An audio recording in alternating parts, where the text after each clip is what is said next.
Son troisième enfant devait naître et ça devait être la première fois que le célèbre athlète de 800 mètres de renommée mondiale allait assister à ce moment, mais son alcoolisme lui a volé ce privilège.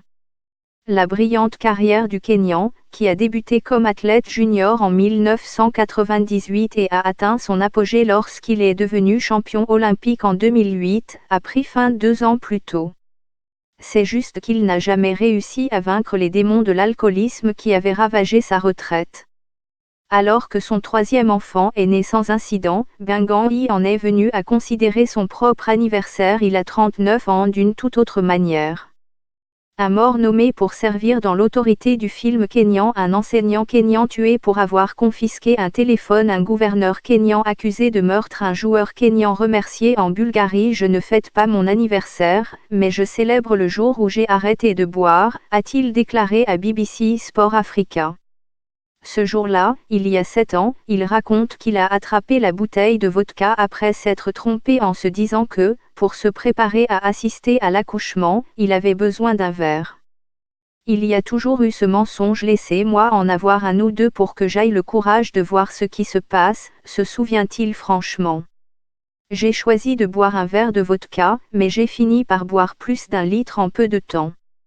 Je ne sais pas ce qui s'est passé, mais je sais que j'ai fini dans un fossé. Si le capitaine de l'équipe olympique kenyane de 2008 qui a illuminé Pékin en août de la même année, défiant ainsi les attentes avant la course, était mort ce jour-là, il aurait été le deuxième Kényan à le faire en 2 ans seulement. En 2011, le premier champion olympique de marathon du Kenya, Sammy Wanjiru, est mort en tombant d'un balcon, et de nombreux articles de presse suggèrent que l'alcool a joué un rôle. Comme d'innombrables autres sportifs, Benguigui s'était battu pour combler le vide après la fin de ses exploits sportifs. Il y a eu beaucoup de murmures au sujet d'une culture de la consommation d'alcool au sein de certaines sections de la communauté sportive du Kenya, mais Benguigui déclare que certaines des personnes touchées sont dans le déni à propos de leurs problèmes.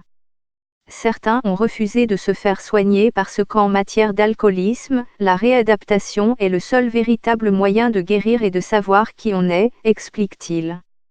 Néanmoins, il est franc sur la façon dont l'alcool s'est emparé de lui-même en se rappelant à quel point ses enfants et son épouse avaient peur d'être près de lui.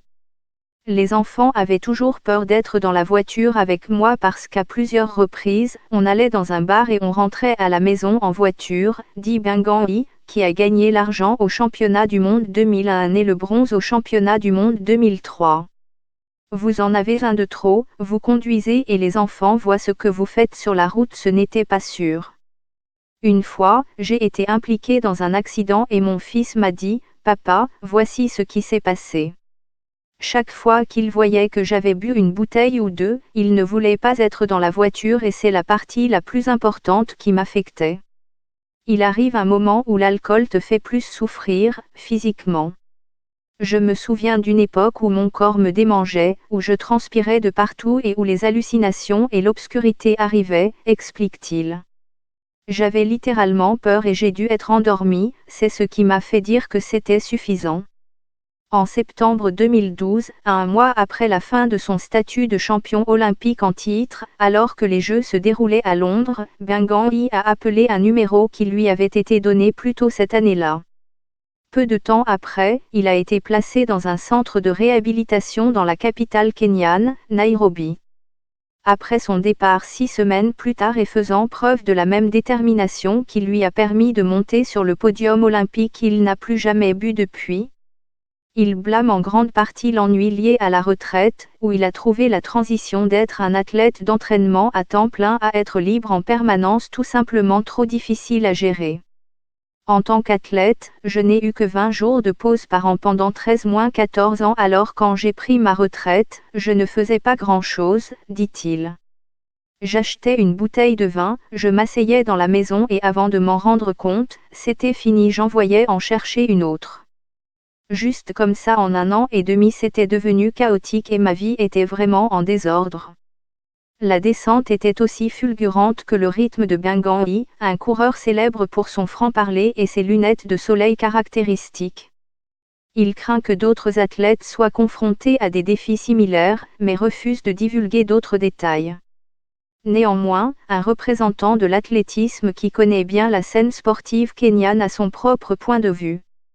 C'est juste socialement acceptable et peut-être qu'ils ont des amis qui travaillent la semaine et font la fête le week-end et parfois c'est dur pour un athlète de dire « Non, je ne vais pas te rejoindre », explique le néerlandais Michel Boeting. Vous avez des athlètes qui vont se faufiler dans leur vie au lieu de « Comment je vais organiser ma vie autour de la course ». Ça arrive plus souvent de nos jours. Aujourd'hui, l'affable Guingamp essaie d'éviter que d'autres personnes souffrent des mêmes problèmes que lui en soutenant et en guidant les athlètes professionnels dans leur transition vers les campagnes de retraite afin de les aider à se créer une vie satisfaisante.